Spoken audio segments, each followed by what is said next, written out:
सारा जी, मैं कह रही हूँ क्या मुल्क के मसाइल इतने बड़े नहीं हैं जो हमारे जो हुक्मरान हैं, हमारे जो लोग हैं, वो बाहर बड़े बड़े बहरानों को हल करने की तरफ निकल पड़े?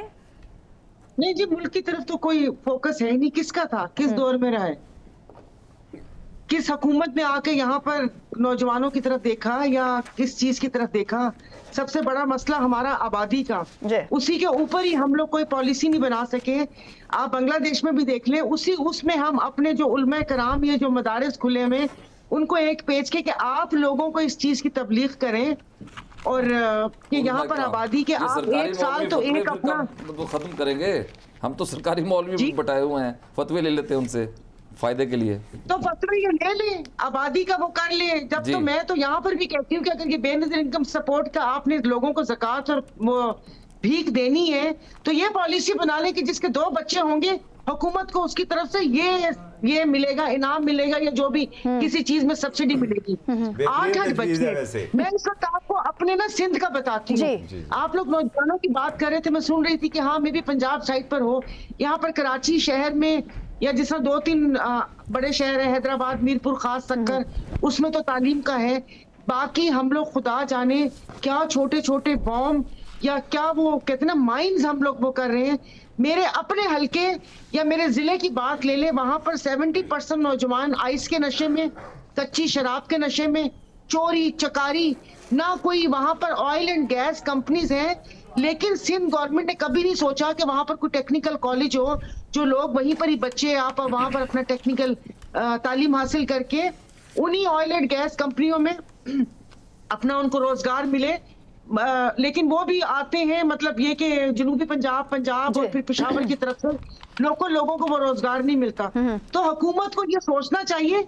और वैसे हमारे सिंध में है रोजगार, अगर हम घोस्ट मुलाजमीन को असली में कन्वर्ट कर दें तो काफी मसला हल हो सकता है।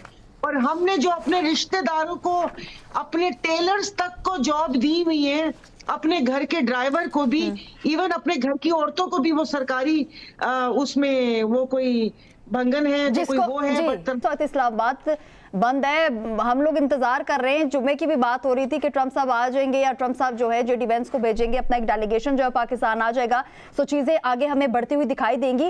सायरा जी, वो चीजें भी बढ़ती दिखाई नहीं दे रही, लेकिन जो हमारे यहाँ पे हालात है इस्लामाबाद के देख लें तो अवाम जो है वो घरों तक महसूर हो गए हैं। बड़े हिस्से इस्लामाबाद के बंद हैं, सिक्योरिटी इंतजाम जो है वो बहुत ही ज्यादा सख्त है। एक आम आदमी का बाहर निकलना भी इस वक्त जो है मुश्किल हो चुका है। शहरियों का शदीद रद्द-ए-अमल सामने आ रहा है, क्या कहेंगी? शहरियों का रद्द-ए-अमल मुझे तो कहीं नहीं दिखाई दी। शहरियों का रद्द-ए-अमल इन तमाम ज्यादतियों को पर होता तो ये हुक्मरान आपको दिखते ना, कि शहर बंद, कारोबार बंद। फिर उसके बाद जो बहरान आया हुआ है, कल से एक खबर गर्दिश कर रही है, लोगों की नींदें उड़ी हुई हैं कि जो सोलर पैनल पे जी नेपरा से लाइसेंस लेना है और उसकी फीस भी देनी है, सालाना फीस भी देंगे और फिर किलोवाट के हिसाब से वो पता नहीं 1000 या वैसे, वो लोग तो परेशान हैं। और लोग हर चीज सह रहे हैं। लोगों ने कहाँ एहतजाज किए, लोगों ने कहाँ एहतजाज रिकॉर्ड करवाया, मुझे तो नजर नहीं आया।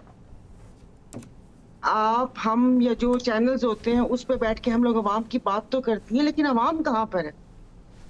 सारा जी, हम तो परेशान है। हम भी यही इस्लामाबाद में मौजूद है, सो हम तो परेशान है। रास्ते बंद हैं, हालात जो हैं वो यहाँ पे। हम तो परेशान है। मैं एक अवाम, एक मतलब जो एक अवाम जो पेट्रोल पंप की लाइनों में लग जाती है, वो अवाम जो 40% सेल के ऊपर दरवाजे तोड़ देती है, वो अवाम जो अदाकार को देखने के लिए कराची में आए थे, वो कोई तुर्क अदाकार थे, तो यहाँ पर तो दरवाजे टूट गए और वो इतना बड़ा कराची का मॉल है कि उसमें पाँव रखने की जगह नहीं थी। तो अवाम तो सही जा रही है, अवाम तो डंपर्स के नीचे आके मर रही है, अवाम तो मेन होल्ड में गिर के मर रही है, अवाम बिजली के बिल नहीं दे सक रही। और वो तो मुझे तो कहीं नहीं देखा। अगर ये सब मतलब वो कहते हैं अपनी अपनी जिम्मेदारी निभाएं या अगर कोई तकलीफ में है तो बताएं, तो फिर उनके कानों तक पहुंचे तो सही।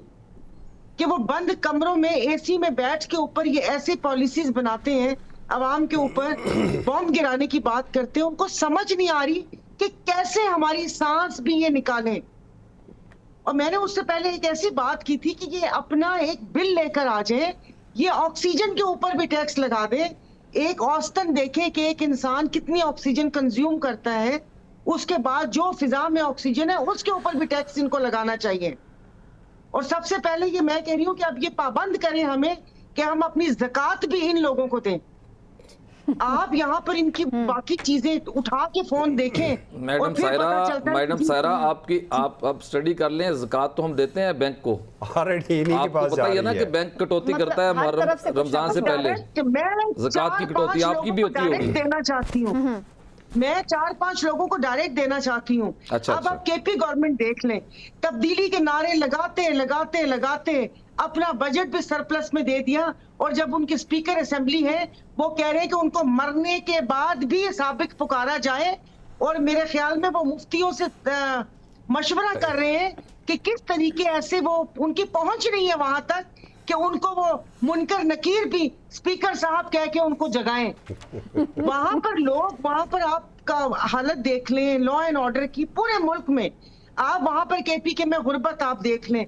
ये तो ऊपर ऊपर से हमें अच्छा दिखता है, किसी भी सूबे में आप रूरल एरिया में जाके वहां पर लोगों की हालत आप देख लें और इनकी मराद देख लें।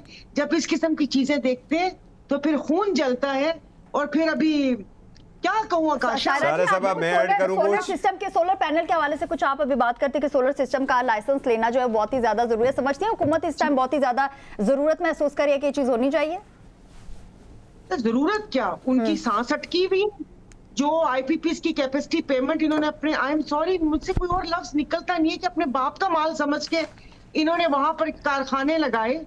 और उसके बाद अब सुना है मैंने कि ये अक्टूबर में कुछ कारखानों की जो वो क्या कहते हैं उनका एग्रीमेंट है वो खत्म हो रहे हैं, और ये ऐसी सूरत हाल पैदा कर रहे हैं कि लोग सोलर की तरफ ना जाएं, फिर ये तमाम चीजें और वो एग्रीमेंट उसको रिन्यू करें। मुझे बताइए कोई पुरसाने हाल है? एक तरफ से अभी आपने मुझसे ये सवाल पूछा, उससे पहले हम बता रहे हैं कि पाकिस्तान दुनिया में ये सालसी के किरदार अदा कर रहे हैं। आप मुझे बताएं कहां से खुश हो हम कि एक तरफ से तो हम देखते हैं, दूसरी तरफ से घर में दाने नहीं है खाने को। अब इन्होंने क्या किया कि इन्होंने एक लफ्ज है कंगाल कर दिए हमें, कि अब वो हम कंगाल हो गए हैं, गरीब तो था ही नहीं, मिडिल क्लास कंगाल हो चुका है। और ये यहाँ पर इनकी देखिए नहीं सारा साहब जरा मुझे ये बताइएगा, मैं सिर्फ 10 सेकंड आपके लूँगा, ये कतर से LNG तो नहीं आ रही है, और मैं ज़रा आपको बताता चलूँ कि $2,28,000 ये हम दे रहे हैं एंग्रो LNG को, SSGC स्विस सुदर्न गैस दे रही है, और पाकिस्तान गैस पोर्ट का जो टर्मिनल है वहाँ पर $2,45,000 पर डे हम कैपेसिटी चार्जेस दे रहे हैं। ये 2 टर्मिनल है कराची के जी। ये तो किसकी जेब में जा रहे हैं? हम किसकी जेब? ये इन अशराफिया की जेब में जा रहे हैं, जो इन्होंने अपने वो कहते हैं अकरबा को, और अपने जिस तरह जैसे होता है कट होता है कि नाम किसी का, अपने फ्रंट मैन और अपने जानने वालों को नवाजा। आप जुल्म देखें कि यहाँ पर एक आम शख्स बिजली का बिल देते हुए रोता है, वो सही तरीके से दवा नहीं ले सकता। यहाँ पर हम टेस्ट नहीं करवा सकते हैं कि डॉक्टर के पास जाएं, जब वो टेस्ट लिख के देगा तो मुझे बताएं, आज तो नॉर्मल आप करवाने जाएं 22-23 हजार रुपए पक्के हैं आपके टेस्ट के, बिल्कुल, तो जो नॉर्मल बेसिक टेस्ट है। तो ये किन की जेबों में? तो ये आपको भी पता है, ये मुझे भी पता है, ये तमाम पार्टीज को भी पता है, और जो अवाम में जो शऊर रखते हैं, जो तालीम जिनके पास है और जो ये चीजें देखते हैं। तो फिर मुझे बताइए कि खामोशी से हम जुल्म क्यों सह रहे हैं? सबसे पहले तो हिसाब हमारा होगा कि हमें सब कुछ पता था, ताकत भी थी, गोयाई की ताकत भी थी, और यहाँ पर ये कि लोगों के पास जाहिर है कतरा कतरा दरिया बनता है, उसके बाद सहे जा रहे हैं, और हल्की फुल्की सी कुछ सहाफी। सारा जी शायद अवाम भी यही सोच रहे हैं कि कभी ना कभी तो इस चीज का एंड होगा, कभी ना कभी तो कुछ हमारे बारे में भी सोचा जाएगा। तो जब तक खुद नहीं निकलेगी तो खुदा ने आज तक उस कौम की हालत नहीं बदली। ये तो हमें अब वो कहते हैं कि शायर मशरिक बता के जा चुके थे कि आपने खुद कुछ करना है। ये कैसे?